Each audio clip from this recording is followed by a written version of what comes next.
제21대 대통령 선거가 이제 나흘 앞으로 다가왔습니다. 네, 오늘부터 각 당을 출입하는 국회 취재기자 연결해서 대선 관련 이야기 자세히 들어보는 시간을 가져보겠습니다.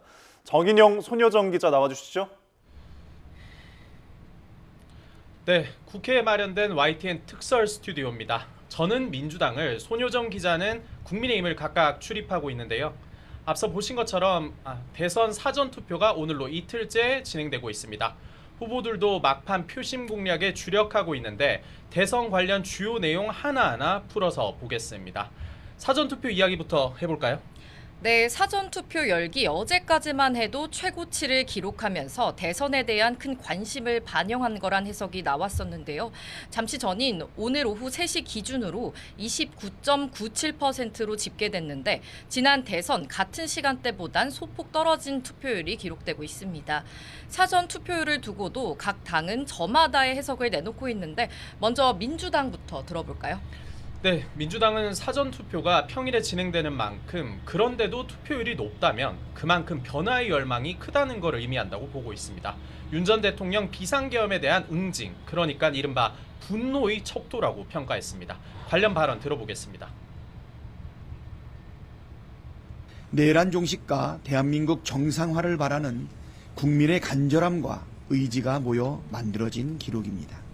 투표는 총칼보다 강합니다. 투표하면 국민이 이깁니다.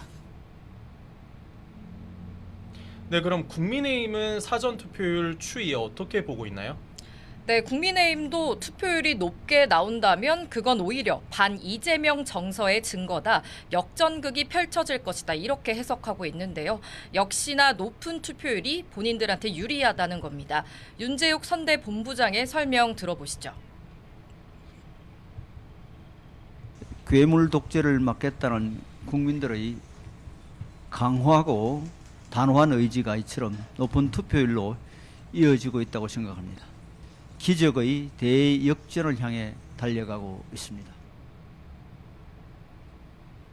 그런데 한 가지 짚고 넘어가고 싶은 게 이제 국민의힘 텃밭인 대구, 경북의 사전투표율이 지금 가장 낮은 걸로 나타나고 있는데 이걸 가지고는 당 안팎에서 좀 우려도 있을 것 같아요.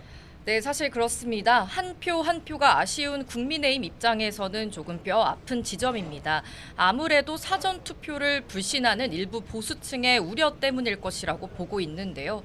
따라서 안심하고 투표해달라며 달래면서 적극적으로 투표를 독려하고 있습니다. 다만 투표율과 판세가 꼭 연관지을 수는 없다는 이야기도 있습니다. 선대위 핵심 관계자는 이야기를 들어보니까요. 사전투표 제도가 이미 자리를 잡은 만큼 투표율을 선거 유불리와 연결짓는 건 무리가 있다고 해석했습니다. 자, 이제 대선 본투표가 정말 코앞으로 다가왔는데요. 오늘도 후보들 바쁘게 전국을 누비고 있는데 민주당 일정부터 소개해 주실까요?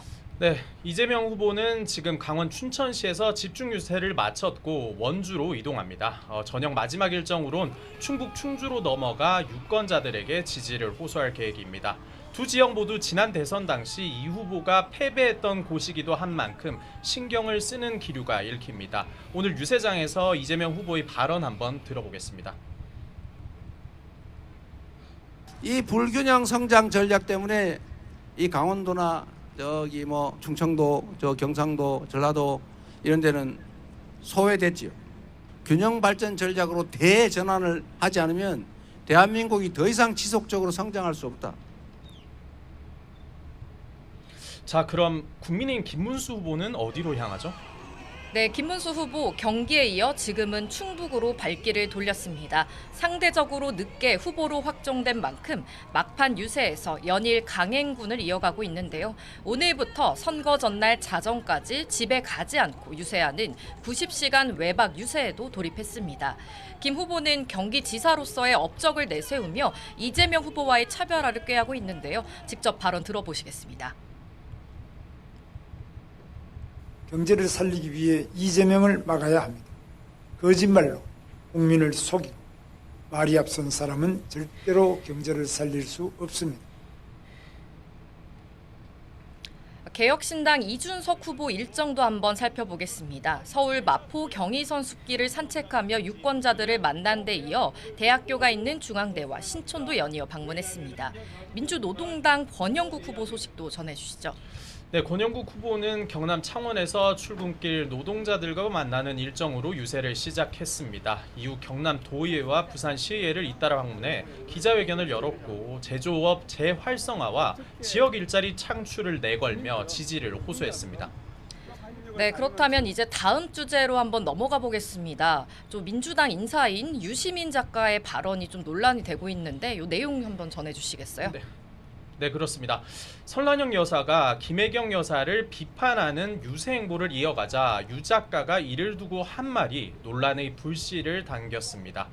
지난 28일 유튜브 방송에서 설 여사를 향해 제정신이 아니라고 비난한 건데요. 설 여사가 찐 노동자 출신으로서 대학생 출신 노동자인 김문수 후보라는 대단한 남자와 혼인을 해 상당히 고양됐을 거라고 주장을 했고요.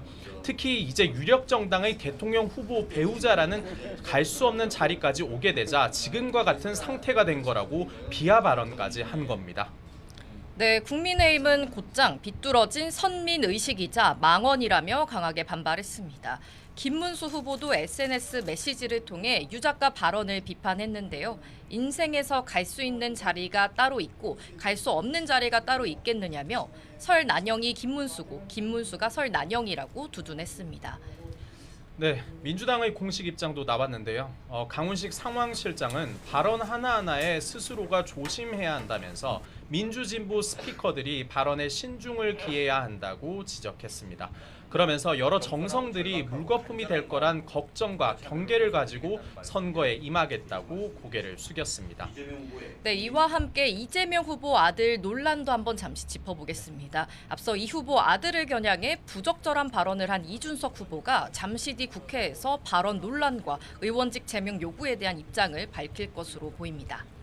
네, 이제 마지막으로 아직까지 보수 진영에서는 이 관심이 식지 않고 있는 단일화 이야기도 좀 해보고 넘어갈까요?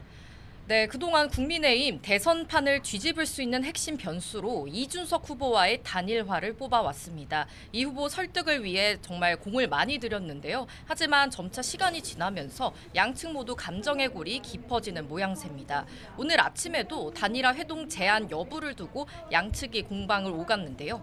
김문수 후보 측은 어제 이준석 후보 측으로부터 밤 9시에 만나자 이런 연락을 받았지만 최종적으로는 무산됐다고 주장했습니다. 이에 이 후보 측이 어젯밤 10시까지 유세 현장에 있었는데 말이 안 되는 주장이라고 바로 반박했는데요. 단일화의 불씨가 아예 사라진 건 아니지만 사실상 3자 구도로 선거가 치러질 가능성이 큰 상황입니다. 민주당도 보수 진영의 이런 단일화 여부에 굉장히 촉각 기울이고 있는데 어떻게 좀 지켜보고 있나요? 네, 그렇습니다. 민주당은 두 정당 간 단일화 문제를 강도 높게 쏘아붙였습니다. 윤여준 상임 총괄선대위원장은 내란 옹호 세력들의 단일화 시도는 물 건너갔다면서도 명분 없는 꼼수였으니 당연한 일이라고 지적했습니다. 단일화가 실패했지만 낡고 잘못된 정치 행태는 짚고 넘어가야 한다면서 국민의힘을 공짜 구걸, 자기 비전 없는 정당이라고 비난했습니다. 민주당은 본투표일 전까지 단일화 가능성을 예의주시하면서도 선거에 큰 영향을 미치진 못할 걸로 보고 있습니다. 상대 진영의 단일화 여부와 무관하게 대선 당일까지 방심하지 않고 최선을 다하겠다는 게 민주당의 입장입니다. 네, 지금까지 저희가 준비한 소식 전해드렸습니다. 저희는 2시간 뒤에 다시 돌아오겠습니다. 지금까지 국회 YTN 특설 스튜디오에서 전해드렸습니다.